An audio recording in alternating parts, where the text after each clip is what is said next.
नमस्कार दोस्तों, मैं केसी साहू सर आप सबका स्वागत करता हूं आपका ही अपना चैनल केसी सर के क्लासेस में।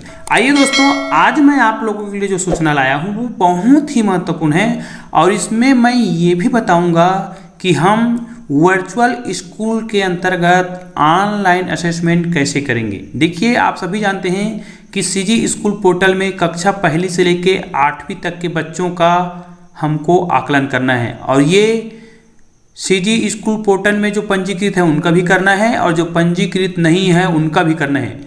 और यहाँ पर सबसे बड़ी समस्या ये आती है कि जिस बच्चों का पंजीयन नहीं है उसका हम आकलन कैसे करेंगे, तो उस बच्चे का नाम कैसे जोड़ना है ये भी मैं आज के वीडियो में बताऊंगा। तो आइए दोस्तों, आज का वीडियो हम प्रारंभ करते हैं। वीडियो प्रारंभ करने से पहले यदि आपने अभी तक हमारे चैनल को सब्सक्राइब नहीं किया है तो प्लीज़ हमारे चैनल को सब्सक्राइब कीजिएगा और बेल आइकन को प्रेस करना ना भूलिएगा ताकि इसी प्रकार के वीडियो का नोटिफिकेशन सबसे पहले आप तक पहुँचे। तो दोस्तों, आप स्पष्ट रूप से यहाँ पर देख सकते हैं राजीव गांधी शिक्षा मिशन सर्व शिक्षा अभियान की तरफ से ये आपको लेटर निकला हुआ है। इसमें लिखा हुआ है, आप देख लीजिएगा, 9 दिसंबर को ये लेटर निकला है। इसमें स्पष्ट लिखा हुआ है, यहाँ पर देख लीजिएगा, कक्षा पहली से लेकर 8वीं में अध्ययनरत बच्चों के आकलन के संबंध में। अब ये आप सभी जानते हैं, बताने की आवश्यकता नहीं है कि ये राज्य स्तरीय ऑनलाइन बैठक 1 दिसंबर एवं 4 दिसंबर एवं 7 दिसंबर को संपन्न हुआ है। उसके निर्देश के आधार पर ही ये संपन्न हो रहा है। तो इसमें आप लोग देखिए, मैं आपको पढ़ के बता रहा हूँ, ध्यान दीजिएगा। यहाँ पर देखिए, बहुत ध्यान से देखिएगा। विषय अंतर्गत लेख है कि पढ़ाई तुहर द्वार के अंतर्गत वर्तमान में स्कूली बच्चों को पढ़ाई तुहर द्वार योजना अंतर्गत ऑनलाइन व ऑफलाइन, ध्यान दीजिएगा, ऑनलाइन व ऑफलाइन अध्ययन अध्यापन का कार्य कराया जा रहा है तथा इनका ऑनलाइन एवं ऑफलाइन आकलन भी सितंबर 2020 से बच्चों की क्षमता के अनुसार 4 प्रकार के स्माइली इमोजी, मतलब आपको जो प्रतीक चिन्ह दिया गया है उसको हम क्या करते हैं, सिलेक्ट करते हैं। उसके आधार पे हम क्या कर रहे हैं, बच्चों का आकलन कर रहे हैं, ठीक है। लेकिन संदर्भित राज्य स्तरीय बैठक में दिए गए निर्देशानुसार अध्ययन अध्यापनरत ऑनलाइन ऑफलाइन जारी रहेगा, लेकिन आकलन प्रक्रिया में परिवर्तन किया गया है और इसी परिवर्तन के बारे में आज हम क्या करेंगे, जानेंगे। तो इसमें कौन कौन सा मुख्य परिवर्तन है इसी के बारे में हम ध्यान से देखते हैं। तो कौन कौन से परिवर्तन है, देखिए, सबसे पहले ये दिया है, यह आकलन जो है दिसंबर 2020, जनवरी, फरवरी और मार्च 2021 में हर माह किया जाएगा। ये सबसे महत्वपूर्ण पॉइंट है, ये वाला है ना। ये देखिए, ये वाला जो पॉइंट है वो सबसे महत्वपूर्ण पॉइंट है कि जो परिवर्तन जो है ना, नए सिरे से जो आकलन होना है वो दिसंबर से स्टार्ट होकर कहाँ तक होगा, मार्च तक होगा।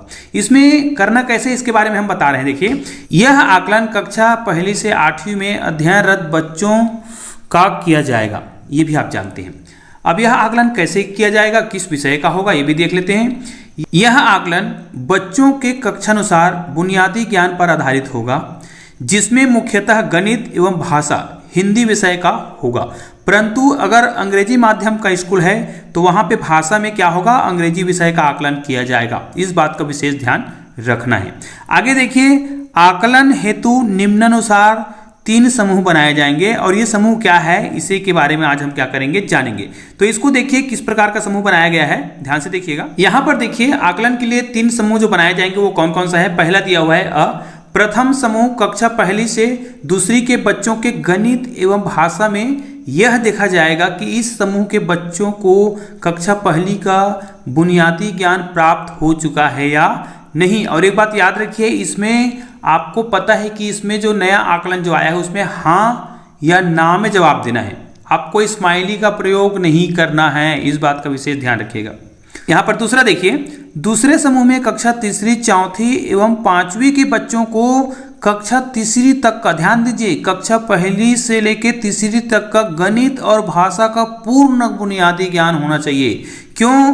क्योंकि वो कक्षा तीसरी, चौथी और 5वीं में है, तो कक्षा पहली से लेकर तीसरी तक का बुनियादी ज्ञान जो है उस बच्चे को होना चाहिए जो कक्षा तीसरी, चौथी और 5वीं में अध्ययनरत है, ठीक है। उसी प्रकार तीसरा वर्ग दिया हुआ है सा, तीसरे समूह के कक्षा 6वीं, 7वीं एवं 8वीं के विद्यार्थी होंगे। इसमें यह देखा जाएगा कि इन बच्चों को कक्षा 6वीं तक का, मतलब कक्षा पहली से लेकर 6वीं तक का भाषा का और गणित का पूर्ण बुनियादी ज्ञान है। याद रखिए, अगर वो कक्षा 6वीं 7वीं और 8वीं पढ़ रहा है तो उससे पहले के हिंदी विषय का और गणित विषय का पूरा ज्ञान उनको होना चाहिए, पूरी बुनियादी ज्ञान होना चाहिए। ये इनकी क्या है, तीसरी नियम आकलन के शर्तें हैं। ठीक है, तो इसी प्रकार आगे देखते हैं। अब देखिए यहां पर ध्यान दे सकते हैं कि अब जो आकलन होना है, जो नया आकलन प्रक्रिया है, उसके अंतर्गत इमोजी का उपयोग बिल्कुल भी नहीं करना है। पहले हम क्या करते थे, 4 प्रकार के इमोजी दे रहते थे, उन इमोजी को हम क्या करते थे, सिलेक्ट करते थे और क्या हो जाता था, आकलन हो जाता था। लेकिन इसमें स्पष्ट लिखा हुआ है जो नया आकलन प्रक्रिया है जिसमें दिसंबर से लेकर मार्च तक का होना है, तो यह आकलन इमोजी के आधार पर न होकर संशोधित प्रक्रिया के आधार पर होगा। और इसमें क्या करना पड़ेगा, आपको उत्तर को हाँ या ना, जी हाँ, यस और नो के आधार पर देना है। और याद रखिए 100% सही उत्तर होने पर ही हाँ के पूरे अंक आपको दिए जाएंगे। अधूरे या गलत उत्तर प्राप्त होने पर विद्यार्थियों को 0 अंक दिए जाएंगे। इस बात का विशेष ध्यान रखिए। जैसे मैं यहाँ आपको एक उदाहरण के माध्यम से दिखा देता हूँ। सीजी स्कूल पोर्टल से मैं लिंक को ओपन करता हूँ, फिर आपको दिखाता हूँ। यहाँ पर देखिए दोस्तों, हम जैसे ही असेसमेंट सेक्शन को क्लिक करते हैं तो यहाँ पर हमें कक्षा का चयन करना होता है। जैसे हम किसी कक्षा का चयन करते हैं तो यहाँ पर हमें माह का चयन करना होगा। यहाँ पर देखिए माह का चयन कर लेंगे। जैसे ही माह का हम चयन करते हैं तो यहाँ पर नीचे में हमें क्या होगा, बच्चों का नाम दिखाई देगा। ये देखिए यहाँ पर इस प्रकार हमें बच्चों का नाम दिखाई देगा। तो इसमें से हम किसी भी बच्चे का नाम चयन करेंगे तो उसका हम असेसमेंट दे सकते हैं। ध्यान दीजिएगा, जिसका आप असेसमेंट दे लेंगे उसका नाम इस प्रकार का क्या हो जाएगा, ग्रीन कलर में आ जाता है। तो आइए मैं किसी बच्चे का करके बताता हूँ आपको। तो आइए दोस्तों, मैं आपको दिखाता हूं कि 5वें नंबर में बिंदु में जो हम चर्चा कर रहे हैं उसके आधार पर यह आकलन जो है 100% कैसे सही होगा, तभी उसको नंबर मिलेगा। उसके लिए हम किसी भी बच्चे का नाम क्लिक करते हैं। जैसे हम यहाँ पर करते हैं, देखिए जैसे बच्चे का नाम हम क्लिक करते हैं तो इस प्रकार देखिए उसका नाम आ जाता है। देखिए यहाँ पर आ गया बच्चे का नाम। तो यहाँ पर हमने बच्चे का नाम देखा। अब यहाँ पर देखिए कक्षा लिखा हुआ है। यहाँ पर तो हमें उनका लिंग वगैरह चयन करना है, बच्चे है ना। अब हमें यहाँ पर क्या करना है, केवल आकलन करना है। यहाँ पर देखिए बच्चों का नाम, फोटो भी आप क्लिक कर सकते हैं इसमें, ठीक है। यहाँ पर देखिए, इससे पहले जब हम आकलन करते थे उसमें क्या होता था, पहले क्या होता था कि इमोजी होता था। उनमें से किसी एक इमोजी को हम क्या करते थे, चयन करते थे। अब ध्यान दीजिए, यदि इसमें पहले वाला कॉलम को मैं क्या करता हूं, हाँ करता हूं, ठीक है, तो इसमें स्पष्ट रूप से लिखा हुआ है चित्र वस्तु देखकर उसके बारे में बता पाता है। जब आपको ऑनलाइन प्रश्न प्राप्त होगा और मान लिया जाए कोई चित्र प्राप्त हुआ तो उस चित्र को यदि हम बच्चे को दिखाते हैं तो बच्चा यदि उस चित्र के बारे में बोल पाता है तभी उसको नंबर मिलेगा, अन्यथा उसको नंबर नहीं मिलेगा। हालांकि आपने यहाँ पर हाँ लिखा है तो उस हाँ के आधार पर उसको नंबर नहीं मिलेगा। यदि आपने हाँ लिखा है और किसी वस्तु को दिखाने पर वो उसके बारे में बता पाता है तभी उसको नंबर मिलेगा। तो इसी प्रकार यदि हम यहाँ पर सभी बच्चों का आकलन करते हैं, यहाँ पर हाँ या ना में करेंगे। ध्यान दीजिएगा यहाँ पर 2 ही ऑप्शन है, या तो हाँ या ना। तो उसके आधार पर हम यहाँ पर क्या करेंगे, सभी प्रश्नों के उत्तर हमको क्या करना है, देना है। याद रखिए दोस्तों, कुछ प्रश्नों जो है पूरा नहीं दिखाई देगा। यहाँ पर देखिए 3 अंकों की किसी संख्या में अंकों के स्थानीय मान, तो ये संख्या जो है, ये प्रश्न जो है पूरा नहीं दिखाई दे रहा है, तो इसको हम क्या करेंगे, ऐसे टच करके इसे सरकाएंगे तो ये क्या होता है, प्रश्न जो पूरा दिखाई देता है। तो इसमें भी अगर हमने हाँ किया तो इनसे संबंधित हमको प्रश्न जो प्राप्त होगा, ऑनलाइन प्रश्न, इस प्रश्नों के उत्तर उनको देने आना चाहिए। अगर इससे संबंधित 3 प्रश्न हैं तो वो बच्चा जो है उनसे संबंधित तीनों प्रश्नों को उत्तर सही देता है, तब यहाँ पर हाँ पे क्लिक लगेगा और उनको नंबर मिलेगा, अन्यथा उसको 0 नंबर मिलेगा। ठीक है, तो इस प्रकार हम उसका आकलन करेंगे। ध्यान दीजिए, ये आकलन प्रक्रिया बिल्कुल भी नहीं है। तो आइए हम अगले बिंदु को देखते हैं। यहां पर देखिए दोस्तों, उपरोक्त अनुसार जब हम आकलन करेंगे तो शिक्षकों को जो प्रश्न है वो ऑनलाइन प्राप्त होंगे। अब आप प्रश्न कैसे करेंगे, जैसे उसमें हमने देखा था ना, किसी चित्र के बारे में बच्चे को समझ है। इसका मतलब ये है जब हम किसी बच्चे को कोई चित्र दिखाते हैं तो उस चित्र के बारे में बच्चे को पूरा बोलने आना चाहिए। यदि वो कुछ भी गड़बड़ी करता है तो उसको कुछ भी अंक नहीं मिलेगा, क्योंकि आपने हाँ टिक लगाया था। और यदि उसको चित्र के बारे में समझ नहीं है तो वहां पर उसको 0 अंक मिलेगा। आपने उदाहरण में देखा। तो इस प्रकार शिक्षकों के प्रश्न जो है ऑनलाइन प्राप्त होंगे, जिन्हें शिक्षक कक्षा व विषयवार प्रत्येक बच्चों से पूछेगा। तथा बिंदु क्रमांक 5, मतलब इसके आधार पर, यहाँ पर हमने बताया था ना कि कब उसको 0 अंक मिलेगा, है ना। तो यहाँ पर लिखा है क्रमांक 5 अनुसार बच्चों को अंक प्रदान किए जाएंगे, इसके आधार पर अंक प्रदान करना है। अगला देखते हैं, इस आकलन के आधार पर प्रत्येक बच्चों को उक्त आकलन के आधार पर प्रत्येक माह प्राप्तांकों का विवरण प्रत्येक स्कूल द्वारा संधारित किया जाएगा। मतलब ये जो रिकॉर्ड है क्या करना है, स्कूल में संधारित करके भी क्या करना है, रखना है। और ये याद रखिए सबसे महत्वपूर्ण है ये, ठीक है। अब इसी प्रकार हम क्या करेंगे, इसके जो 3 प्रक्रिया दिया गया था अ, ब और स, इसके लिए हमें क्या करना पड़ेगा, तो याद रखिए, आप देखिए संशोधित आकलन प्रक्रिया में की जाने वाली कार्यवाही वर्चुअल ग्रुप बनाना। अब ये वर्चुअल ग्रुप क्या है जी, इससे पहले हम लोगों ने क्या बनाया था, वर्चुअल क्लास बनाए थे। अब हमें वर्चुअल क्लास नहीं बनाना है, एक स्कूल का एक ही वर्चुअल ग्रुप होगा जो वर्चुअल स्कूल कहलाएगा। और उसके लिए हमें क्या क्या करना है, इसकी प्रक्रिया यहाँ पर दी जा रही है। ध्यान दीजिए, इस प्रक्रिया को बहुत ही सावधानी से देखिएगा, क्योंकि इसमें बताया जाएगा कि हम ऑनलाइन में जुड़े हुए बच्चों को कैसे जोड़ेंगे और जो बच्चे ऑनलाइन में नहीं जुड़े हैं उनको हम वर्चुअल स्कूल ग्रुप में कैसे जोड़ें, क्योंकि उसका मोबाइल नंबर तो रजिस्टर्ड नहीं है, तो उसको हम रजिस्टर्ड कैसे करेंगे। उसके लिए यहाँ पर ध्यान दीजिए, इसमें स्पष्ट रूप से बताया गया है। यहाँ पर देखिए, पहला अ लिखा हुआ है, सर्वप्रथम आकलन हेतु स्कूल के U-वार ऑनलाइन आकलन समूह तैयार किया जाना है, ठीक है, जिसमें उस विद्यालय के समस्त शिक्षक एवं बच्चों को वर्चुअल ग्रुप में जोड़ना है। अर्थात हमारा जो सबसे पहला जो काम है वर्चुअल ग्रुप बनाना है, जिसमें सबसे पहले शिक्षकों को जोड़ा जाएगा, फिर उसी ग्रुप में सभी बच्चों को जोड़ा जाना है, ठीक है। उसके बाद वर्चुअल ग्रुप में बच्चों को जोड़ने का कार्य क्या होगा, प्रारंभ होगा। ये काम दूसरे चरण का होगा। सबसे पहले चरण का काम क्या होगा, शिक्षकों को जोड़ना है। तो शिक्षकों को जोड़ने के लिए संकुल समन्वयक जो है एक शिक्षक को जोड़ेगा, उसके बाद वो शिक्षक जो है अपने स्कूल के सभी शिक्षकों को और बच्चों को जोड़ेगा, सभी शिक्षक मिलकर सभी बच्चों को जोड़ेगा, ठीक है। यहां पर आप देख सकते हैं वर्चुअल ग्रुप में बच्चों को जोड़ने का कार्य उस विद्यालय के प्रधान पाठक शिक्षक द्वारा किया जाएगा। मतलब उस स्कूल के सभी शिक्षकों के द्वारा बच्चों को उस वर्चुअल ग्रुप में जोड़ा जाना है। ये किसी एक शिक्षक का काम नहीं होगा, उस स्कूल में अध्यापन कराने वाले समस्त शिक्षकों का काम होगा। इस हेतु CGSchool.in पोर्टल के शिक्षक के कार्य में ग्रुप बनाए ऑप्शन पर आपको जाना है। ध्यान दीजिएगा, आप अपने शिक्षक वाले कॉलम को चयन कीजिए, उसके बाद आपको क्या करना है, ग्रुप बनाए का ऑप्शन आपको दिखाई देगा, उसको आपको क्या करना है, क्लिक करना है। फिर वहां पर आपको क्या करना है, बच्चों के नाम को ऐड करना है। अब बच्चों के नाम को कैसे ऐड करना है उसके बारे में मैं नीचे आपको बहुत ही सरलता से बता रहा हूं, जो इसमें दिया हुआ है। ये देखिए, अब यहां पर देखिए, शिक्षक बच्चों के मोबाइल नंबर टाइप कर खोजे ऑप्शन को क्लिक करेगा। इसका मतलब यह है CGSchool.in में जब हम ग्रुप बनाए वाले ऑप्शन में जाएंगे तो हमें क्या करना पड़ेगा, पंजीकृत बच्चों का ही, ध्यान दीजिएगा, अपंजीकृत का नहीं करना है। जिस बच्चों का नाम CGSchool पोर्टल में पंजीकृत है उसी बच्चों के मोबाइल नंबर को सर्च करेंगे तो इसका नाम हमें दिखाई देगा। ध्यान दीजिएगा, लेकिन इसमें बच्चे का कक्षा और लिंग नहीं है, क्योंकि हमने जब वर्चुअल क्लास बनाया था, ध्यान दीजिएगा, जब हमने वर्चुअल क्लास बनाया था तो केवल उसका मोबाइल नंबर के आधार पर हमने उसको जोड़ दिया था, कक्षा और लिंग नहीं लिखा था। अब क्या करेंगे, जैसे मोबाइल नंबर के माध्यम से उनका नाम हम सर्च करेंगे तो उसका नाम तो दिखेगा लेकिन कक्षा और लिंग नहीं दिखाई देगा। तो हमें उसी कॉलम में कक्षा को चयन करना है और लिंग मतलब बालक बालिका का ऑप्शन दिखाई देगा, आप उसमें से बालक या बालिका को क्या करेंगे, चयन करेंगे, ठीक है। इसमें स्पष्ट लिखा है, इसमें कक्षा एवं लिंग नहीं दिखाई देगा, तो आपको कक्षा चयन करना है, उसके बाद बालक और बालिका को चयन करना है, ठीक है। अतः शिक्षक ग्रुप बनाने हेतु संबंधित बच्चों की कक्षा एवं लिंग की प्रविष्टि करना अनिवार्य है। ध्यान दीजिए, ये बहुत ही महत्वपूर्ण है। यहाँ पर आपको क्या करना पड़ेगा, बच्चों का एंट्री करना पड़ेगा।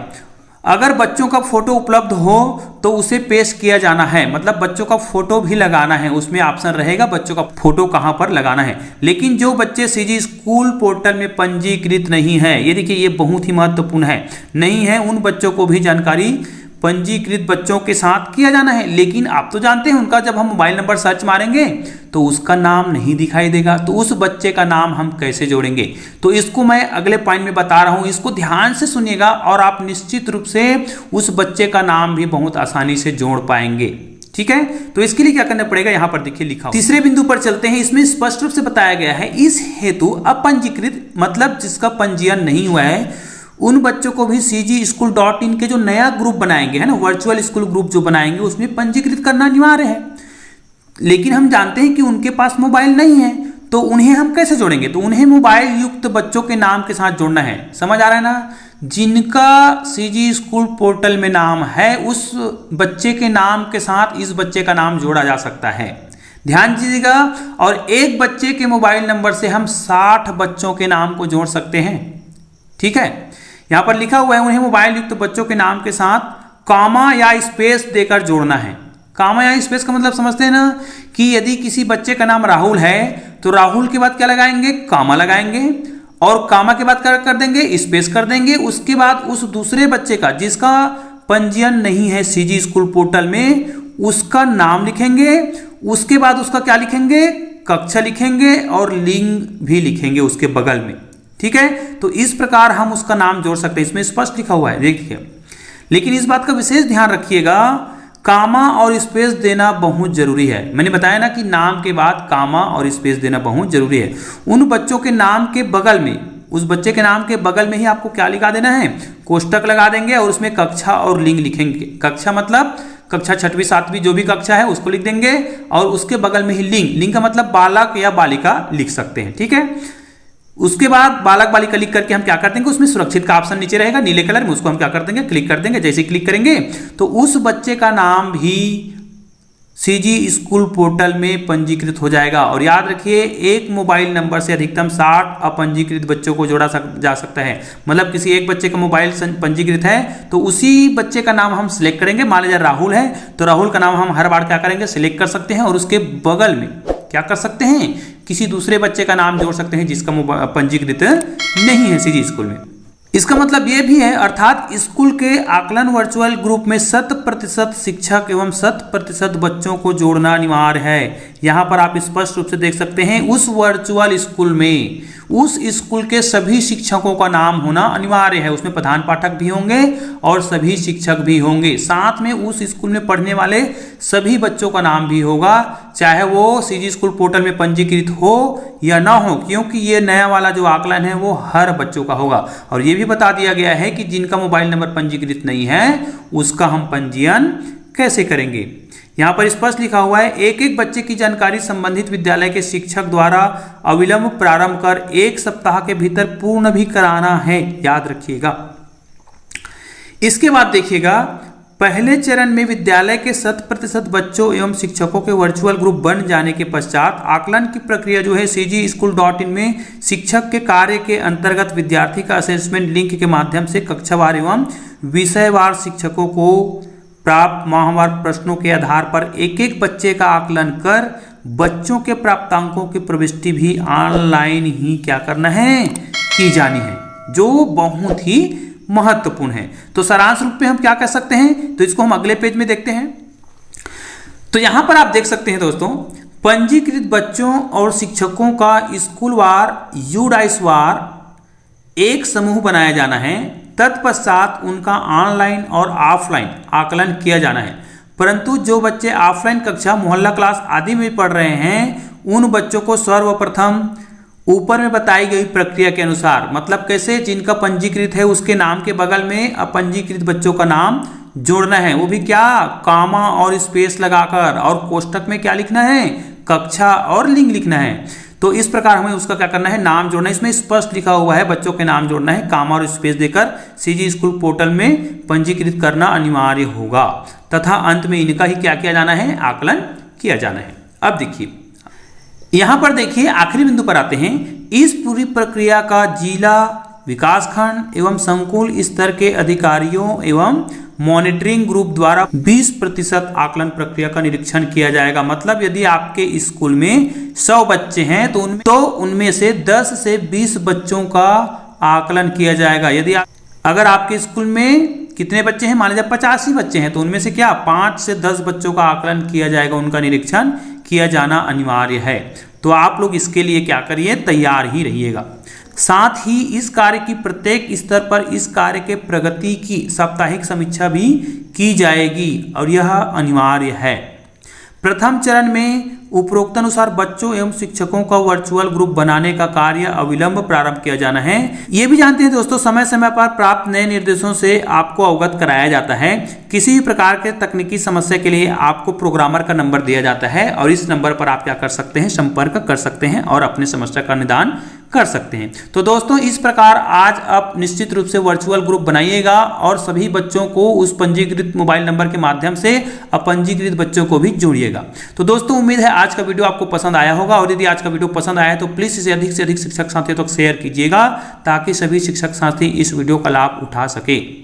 तो दोस्तों मिलते हैं एक और वीडियो के साथ, तब तक के लिए जय हिंद जय भारत।